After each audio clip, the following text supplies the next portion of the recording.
ये ऐसे नहीं होता मित्रों। मैं शासन में बैठा हूं, मुझे मालूम है इस प्रकार से रुपया इतनी तेजी से गिर नहीं सकता। अरे ये नेपाल का रुपया नहीं गिरता है, बांग्लादेश की करेंसी नहीं गिरती है, पाकिस्तान की करेंसी नहीं गिरती, श्रीलंका की करेंसी नहीं गिरती। क्या कारण है हिंदुस्तान का रुपया पतला होता जा रहा है? ये जवाब देना पड़ेगा आपको। देश आपसे जवाब मांग रहा है।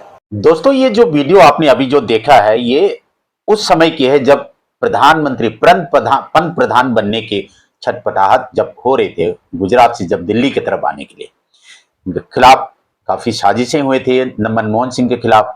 तो आज रुपए की कीमत 88 रुपए 21 पैसा है। दोस्तों नमस्कार, मैं हूं राजेंद्र। स्वागत है आपको बेरोक टोक। हर चीज का कोई समय होता और समय सीमा के बाद अपनी अब दिल्ली किसी के परमानेंट कभी नहीं हुआ। दिल्ली को जिसने अपनी परमानेंट गड्डी समझने लग गए, दिल्ली उसको उखाड़ के फेंक देता है। दिल्ली उसको उखाड़ के फेंक देता है।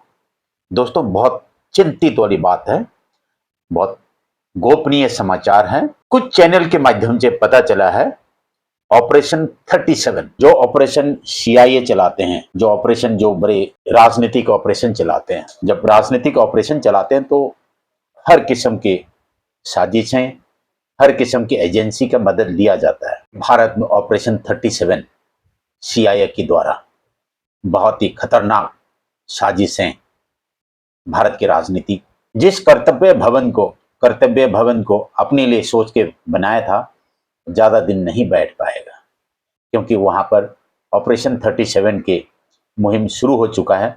शायद भनक भी लग चुका होगा। आपने हमारे पड़ोसी मुल्क को देखे हैं, पड़ोसी मुल्क में जैसे जैसे उनके ऑपरेशन चलता है, तख्ता पलट होता है।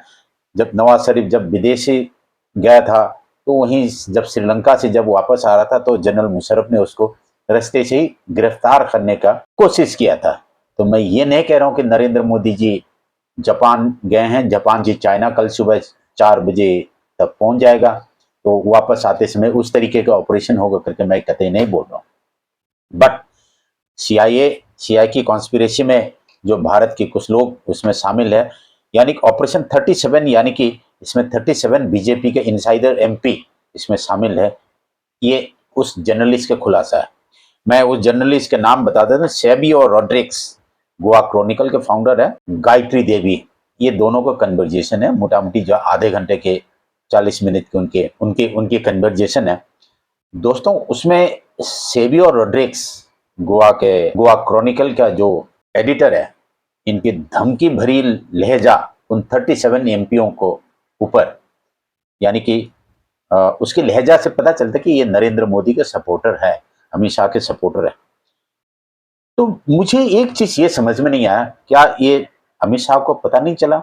जेम्स बॉन्ड के नाम से जाना जाता है अजीत डोभाल, अपने आप को जेम्स बॉन्ड कहलाता है। पता नहीं ये जो किसने उनको जेम्स बॉन्ड नाम दिया है, मुझे तो लगता नहीं है। क्योंकि जब अफगान के जो इंडियन एयरलाइंस की जो ऑपरेशन जो किडनैप वाला जो वो था, उसमें अजहर मसूद को छोड़ के आया था अफगानिस्तान, यही अजीत डोभाल था। तो किस तरीके से आपको जो है उनको जेम्स बॉन्ड लगता है? मुझे तो लगता नहीं है। बीजेपी अपने तारीफ करे तो बात अलग है, या RSS अपने तारीफ करे तो बात अलग है, बट मुझे किसी की भी एंगल से जो उनको कोई, हाँ ठीक है, रो का चीफ था, इसमें क्या हो गया? तो कोई भी जो है अगर किसी भी पद पे रहे तो उसमें राजनीतिक उसमें एजेंडा होता है, राजनीतिक संबंध रखना पड़ता है ऊपर तक पहुंचने के लिए।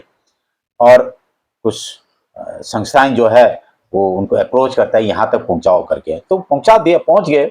इसमें क्या हो गया? कौन सा उसमें जेम्स बॉन्ड के नाम दे रहे? मुझे कोई जेम्स बॉन्ड के नाम जेम्स बॉन्ड नहीं लगता है। तो बात है, अगर उसको पता नहीं चला तो किस चीज की सिक्योरिटी एडवाइजर? भाई साहब मार्केट में बहुत नाम आ रहा है नितिन गडकरी के बेटे, 2 बेटे के एथनॉल की कंपनी का, एक सियान एक एग्रो। तो मार्केट में जो देश में जो है, शायद ये जो है उनको काउंटर करने के लिए होंगे। और ये जो सेवियर रॉड्रिक्स, गोवा क्रॉनिकल के फाउंडर जो है, एडिटर जो है, ये धमकी दे रहे थे नितिन गडकरी और 37 ये MPओं को धमकी दे रहे थे, वापस आ जाओ नहीं तो बुरा होगा। क्या ऑपरेशन चलेगा, क्या कितना बुरा होगा, क्या ये हिरन पांड्या से लेकर के जस्टिस लोया से लेकर के वाइस प्रेसिडेंट धनखड़, जगदीप धनखड़ तक की जो ऑपरेशन जो क्या इसी तरीके का ऑपरेशन इन 37 एमपीओ के ऊपर चलाएंगे? ये खुलासा करना चाहिए सेवियर रॉड्रिग्स को। तो ये बहुत ही निंदनीय और डरावनी सी ऑपरेशन, यानी कि खुलेआम धमकी दे रहे एक जर्नलिस्ट इन एमपीओ को धमकी दे रहे, नितिन गडकरी को धमकी दे रहा है। ठीक है, Nitin Gadkari national highway project पे जो बहुत पैसे लगाए थे, बहुत पैसे कमाए भी होंगे। अब एमपी किस लिए बनते हैं? पैसे कमाने के लिए तो होते हैं, पैसा कमाने के लिए तो होते हैं एमपी। किस चीज के लिए होते हैं एमपी? और अपनी बीवी बच्चों को, अपनी पीढ़ी को जो है सेटल करने के लिए होते हैं। उनके 2 बेटे हैं, इसमें क्या हो गया? उनके 2 बेटे हैं, दोनों जो है एथेनॉल की मैन्युफैक्चरिंग के बिजनेस चलते हैं। तो अपने बाप के दम पर जो है इंडिया में जो है एथेनॉल और पेट्रोल मिला करके बेचने के इनका उन्होंने बिजनेस शुरू कर दी। नितिन गडकरी सरकारी पद पर रहते हुए प्रचार करते थे, करते हैं अभी भी, और अपने बेटों को जो है, अपने बच्चों को जो है सेटलमेंट करना उसके बाप का फर्ज है, करेगा। कोई भी आएगा करेगा। नरेंद्र मोदी क्या उसके दोस्त के लिए, अनिल गौतम अदानी के लिए नहीं करते हैं, अमित शाह के बेटे के लिए नहीं करते हैं? करते हैं, सब करते हैं, करने तो उनको भी, हमें तो कोई दिक्कत नहीं। खाओ पियो, देश को खोखला करो। सुना है कि नितिन गडकरी के बेटे का 17 करोड़ से बढ़कर जो है 510 करोड़ की उनके प्रॉपर्टी मतलब प्रॉफिट हो गए। 17 करोड़ की स्टार्टअप कंपनी, 510 करोड़। क्या आपको सुनने में हैरान नहीं लगता? कोई जिंदगी भर खेती बाड़ी करते करते आदमी 2 वक्त की रोटी और जो बाप दादा ने छोड़ के गए हुए जो घर जो है वो दोबारा नहीं बना पाते हैं, जिंदगी ऐसे गुजर जाते हैं।